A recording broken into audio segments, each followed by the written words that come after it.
June 14th, Nyrintwast, Dearborn, Michigan. The air is thick with coal smoke and the metallic shriek of the assembly line.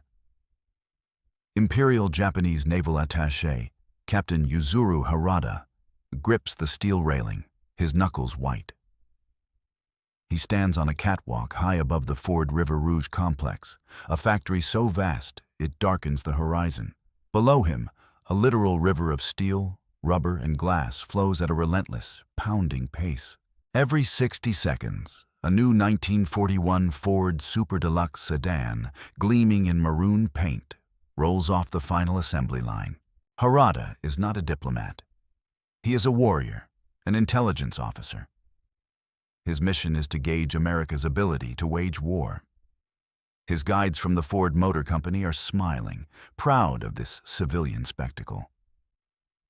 They point to the blast furnaces, the dedicated steel mill, the power plant that could light a major city, the 90 miles of internal railroad track. He asks a polite, rehearsed question through his translator. This is impressive. For automobiles. What of your military production? For the British, perhaps? The American guide, a man in a rumpled suit, just laughs. Oh, this is just for us, Captain. The folks in Detroit gotta get to work. The real war stuff? We're building a whole new factory for that out at Willow Run. Mr. Ford says he'll be rolling a B-24 bomber off the line every hour. Can you imagine? Harada can. He can imagine it all too well. He thinks of the workshops back in Japan. He thinks of the Kure naval arsenal, the pride of the empire. Struggling to produce the Yamato, a ship built with painstaking, almost spiritual devotion. He thinks of the nationwide scrap metal drives, the schoolgirls donating aluminum pots, the newspapers demanding, "Luxury is our enemy." Here, there is no sacrifice. There is only surplus. This decadence is what the hardliners in Tokyo so profoundly misunderstand. They read reports of American isolationism, of labor strikes, of young people dancing to boogie-woogie music, and they see weakness. They see a nation of soft merchants, unwilling to fight, obsessed with comfort. Harada sees something else. He sees a nation so powerful, so limitlessly wealthy, that it can produce both millions of civilian cars and an arsenal of bombers simultaneously, without even breaking a sweat. The American worker below him, the one fitting a chrome bumper, probably drove his own car to this factory. This isn't weakness. This is the very source of a terrifying, dormant strength. He returns to Washington, D.C. that night. The embassy on Massachusetts Avenue is an island of anxious duty. He meets with his army counterpart, Colonel Ichiji Sugita, who has just returned from the steel mills of Pittsburgh. Sugita's report is the same. The mills are running 24 hours a day, 7 days a week, fueled by mountains of iron ore from the Misabi Range, a resource that seems as infinite as the sky. Their ambassador, Saburo Nomura, listens patiently. Nomura is an admiral himself. He understands ships and steel. He understands logistics. He too walks the streets of Washington and is stunned. He sees drugstores stocked to the ceiling with every imaginable good. He sees 10 different brands of gasoline, endless rows of new houses, highways choked with traffic. They are not a serious people. General Tojo's cabinet insists in cables from Tokyo. They are a rabble, divided and afraid. One hard strike, and their democracy will collapse. Nomura and his attachés begin to draft their classified reports. They are not diplomatic cables. They are dire warnings. They use the secret purple cipher, believing their words are for Tokyo's eyes alone. Harada writes of the River Rouge. Sugita writes of the Pittsburgh steel furnaces. Nomura writes of the American character, a sleeping giant that mistakes kindness for weakness. You must understand, Nomura pleads in his cable. This is not a nation that can be defeated in a decisive battle. It is a continent, To fight them is not to fight a war. It is to challenge an economy. If we strike them, they will not surrender. They will turn this impossible machine against us. And it will not stop until we are ground to dust. In Tokyo, the cables are received. They are read by men who have never seen the River Rouge complex, who have never stood in a crowded American supermarket. The warnings are filed away and dismissed. Late summer 1941. The Ministry of War, Tokyo. The air here is humid, formal, and austere. There is no sound of pounding machinery, only the scrape of chairs and the low, confident murmur of men who believe they are shaping destiny. General Hideki Tojo, the Minister of War, reviews the latest intelligence estimates. He holds the cables from Ambassador Nomura and Captain Harada. He is not impressed. Tojo and the hardliners in Imperial General Headquarters, men like Admiral Osami Nagano, Chief of the Naval General Staff, are not blind to the data. They know America has more steel, more oil, more everything. Their entire war plan, the Kantai Kessen or decisive battle doctrine, is built around this very fact. They do not intend to conquer Washington, D.C. They intend to land a single, crippling blow, a knockout punch at Pearl Harbor to shatter the U.S. Pacific Fleet. Simultaneously, they will seize the southern resource area, the oil of the Dutch East Indies, the rubber of Malaya, the minerals of the Philippines. Their calculation is not industrial. It is spiritual. Nomura has gone soft, one Army staffer mutters. He has lived among them too long. He mistakes their material comfort for strength. We see it for what it is: weakness, decadence. This is the great divide. The Japanese leadership, steeped in the samurai code of Bushido, sees the American high standard of living as a moral failing.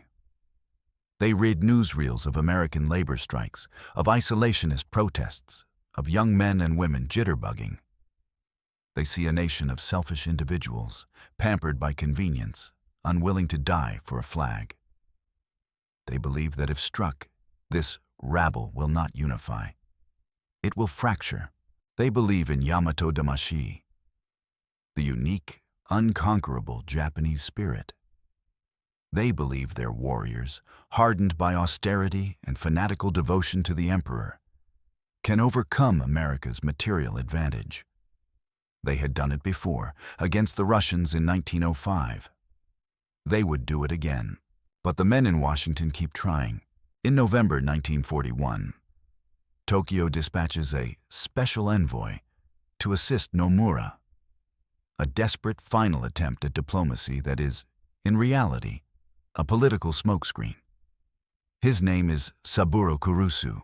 Kurusu is perhaps the one man who should have been able to bridge the gulf. He is a career diplomat. He has lived in Germany, Italy, and Peru. He speaks fluent English. He is married to an American woman from Chicago, Alice. He is not a wide-eyed attaché. He is a worldly, sophisticated man who understands the West intimately. He arrives in San Francisco on November 15th. As he steps off the Pan Am Clipper, he is inundated by a swarm of reporters, their flashbulbs popping. He is driven through the city, and his heart sinks. He sees it too, the sheer, effortless, wasteful power. He sees drugstores overflowing with cosmetics, magazines, and medicines. He sees restaurants serving portions of meat that could feed a Japanese family for 3 days. He sees civilian cars, thousands of them, gleaming with chrome, clogging the streets. And he sees the 1942 models already rolling out in a time when Japan's own auto industry has been almost entirely diverted to building weak 3-ton trucks for the army. Kurusu arrives in Washington, D.C. and confers with Nomura. The mood is funereal. They know the Kido Butai, the carrier strike force, has already sailed under strict radio silence. Their negotiations with Secretary of State Cordell Hull are a charade. a race against a clock they can hear ticking. But Hull cannot. Yet, they continue to send warnings, their cables growing more frantic. They are no longer just economic reports. They are psychological pleas. Colonel Sugita, the army attaché, sends one of his final, most terrifying assessments. He calculates that America's potential aircraft production, once fully mobilized, could exceed 45,000 planes per year. Japan, at full stretch, hopes to build 5,000. He reports on the National Defense Program, the Two-Ocean Navy Act, the billions of dollars being poured into new factories that will dwarf even the River Rouge. They are not just building weapons, Sugita warns. They are building the factories that build the factories. It is a capacity that is orders of magnitude beyond our comprehension. To awaken this giant would be a national catastrophe. In Tokyo, the Naval General Staff has its final conference. Admiral Nagano listens to the latest desperate cable from his men in Washington. He slams his hand on the table. The situation is urgent, Nagano declares. The oil embargo is strangling us. If we wait, we will be a fish in a shrinking pond, dead before the battle even begins. The diplomats are contaminated. They do not see the spirit of our people. We must strike now. The Kido Butai is in position. Their fleet is asleep. The warnings are no longer just dismissed. They are seen as defeatist, almost treasonous. In Washington, Nomura and Kurusu are now truly alone, trapped between the nation they are supposed to be negotiating with and the empire they know is about to commit suicide. December 7th, 1941, 9 a.m., Washington, D.C. Inside the Imperial Japanese Embassy on Massachusetts Avenue, the air is electric with a sickening, final tension. The purple cipher machine is chattering, slowly, methodically, spitting out the last lines of a 14-part message from Foreign Minister Togo in Tokyo. First Secretary Katsuzo Okamura feeds the encrypted tape, his hand steady, but his stomach is a cold knot. This is it. The Saigo Tsukoku, the final notification. Ambassador Saburo Nomura and Special Envoy Saburo Kurusu wait in an adjoining office. They have been chain-smoking for hours. They have failed. Their meetings with Secretary of State Cordell Hull have gone nowhere. Their warnings to Tokyo have been ignored. Now, they are just messengers for a catastrophe they alone seem to understand. Outside the embassy's stone walls, Washington is a picture of the very decadence Tokyo despises. It is a sleepy, cold Sunday. Church bells are ringing. Families are reading the Sunday Star comics, completely oblivious. The United States is, in these last few moments, profoundly at peace. Tokyo's instructions are explicit. The 14-part message, which formally breaks off negotiations, is to be delivered to Secretary Hull at precisely 1 p.m. Washington time. Nomura and Kurusu understand the terrifying implication. 1 p.m. in Washington is 7:30 a.m. in Hawaii. This is not a diplomatic note. It is a timer. It is meant to land on Hull's desk at the exact moment the first bombs, launched from the Kido Butai, strike the USS Arizona. But the decadent nation throws one last, absurd obstacle in their path. The message is long. The embassy is understaffed. The cipher expert is slow. And the only man available to type the final, clean copy for the Secretary of State is not a professional typist. 1 p.m. comes and goes. The message is still being painstakingly typed, one key at a time. 1:30 p.m., the typist is making mistakes, swearing, retyping pages. 1:45 p.m., the phone rings. It's Secretary Hull's office. The secretary has been waiting. Where are the ambassadors? Nomura, flustered, lies. We are still decoding. It is a very long message. We will be there shortly. At 2:05 p.m., more than an hour after the bombs have already fallen on Pearl Harbor, Nomura and Kurusu finally race to the State Department. They are ushered into Cordell Hull's office. The Secretary of State is 70 years old. He is known for his calm, Tennessee drawl. But the man they see at the desk is not calm. His face is white with a rage so pure it seems to suck the air from the room. He has a slip of paper in his hand. It is not their 14-part message. It is the first flash intercept from Admiral Kimmel in Hawaii. Our raid on Pearl Harbor X, this is not drill. Nomura, still playing the part, bows and formally offers the freshly typed document.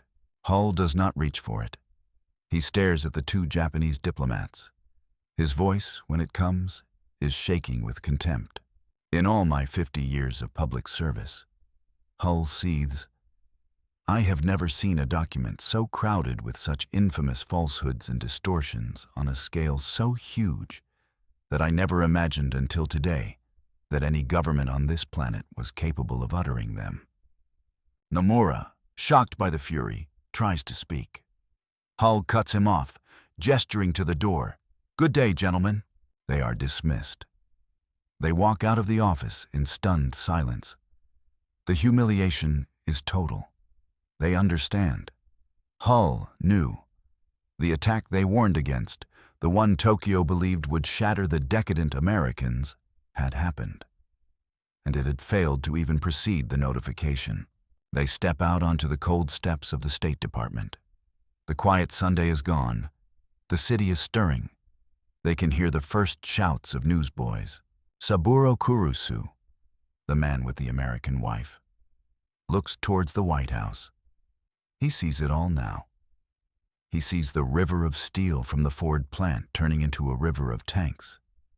He sees the drugstores and supermarkets replaced by ration lines and recruitment posters. He sees the rabble of jitterbuggers and union strikers transformed by this one act into a unified 3 million-man army. His warnings weren't just ignored. They were a prophecy. And in this moment, he knows, with absolute certainty, that he will never see his homeland as a victorious nation again. The sleeping giant wasn't just woken. It was enraged. December 8, 1941. The Japanese Embassy, Washington, D.C. Ambassador Nomura and Special Envoy Kurusu are now prisoners. They are confined to the embassy grounds, their telephone lines cut, their cipher machine seized. The purple code they believed was unbreakable has, in fact, been cracked by American cryptographers for months. Hull hadn't just been angry, he had been reading their secret mail. Through the embassy windows, the sounds of the soft American city have changed. There are no church bells. There are sirens. The shouts of newsboys have become a roar. Marines, young and grim-faced, now stand guard at their gates, replacing the polite D.C. police. The Americans they saw as neighbors are now their jailers. A guard brings them an American newspaper. The headline, in type so large it seems to scream, reads, "War," but it's the stories below the headline that confirm their worst fears. A small article mentions lines forming outside military recruitment offices in Times Square. The soft rabble, the selfish individuals, are waiting in the cold for hours to volunteer. Kurusu switches on a radio. He and Nomura listen, stone-faced, as the voice of President Franklin D.C. Roosevelt crackles through the speaker, addressing a joint session of Congress. They listen to the thunderous, unified applause. They hear him list the Japanese targets: Malaya, Hong Kong, Guam, the Philippines. And then, they hear the one thing their leaders in Tokyo believed impossible. Roosevelt isn't just asking for a declaration of war. He is asking for the means to win it. We will not only defend ourselves to the uttermost, Roosevelt's voice booms, but will make it very certain that this form of treachery shall never again endanger us. We will gain the inevitable triumph, so help us God. Kurusu, the man with the American wife, understands the nuance of the English. This is not the voice of a panicked merchant. It is the voice of a confident, enraged industrialist calculating a debt. In the days that follow, they are allowed to see the newspapers. It is like reading the blueprint for their own destruction. Ford to halt all civilian car production. Chrysler to build 25,000 tanks. GM accepts $1 billion in defense contracts. Captain Harada's report on the River Rouge complex? It was an understatement. The entire gargantuan, decadent American automobile industry is, in a matter of days, retooling. The factories they saw making sedans and chrome bumpers are now preparing to churn out M4 Sherman tanks, B-24 bombers, and the engines for thousands of fighter planes. Colonel Sugida's warning about 45,000 planes a year. The White House has just announced a new goal, a number so absurd, so insulting, that Nomura has to read it twice. Roosevelt is demanding 60,000 aircraft in 1942 and 125,000 aircraft in 1943. This is not a number. It is a fantasy. It is more planes than all the Axis powers combined could hope to build in a decade. It is a statistical annihilation, but Kurusu looks out the window. He sees the endless stream of cars still on the street. He remembers the drugstores, the steel mills, the sheer, effortless scale of the country. And the blood drains from his face. They will do it, he says quietly to Nomura. They will actually do it. While Tokyo celebrates the glorious sinking of the Arizona and the Oklahoma, a tactical victory that, in reality, missed the all-important American carriers which were out at sea. The war has already been lost. It was lost not at Pearl Harbor, but in the steel mills of Pittsburgh, the iron ranges of Misabi, and on the assembly lines of Detroit. The attachés had warned Tokyo that they were planning to fight a nation of merchants. They were wrong. They had just picked a fight with a nation of builders, and now that nation was building a machine designed for one purpose: to grind the Japanese empire into memory.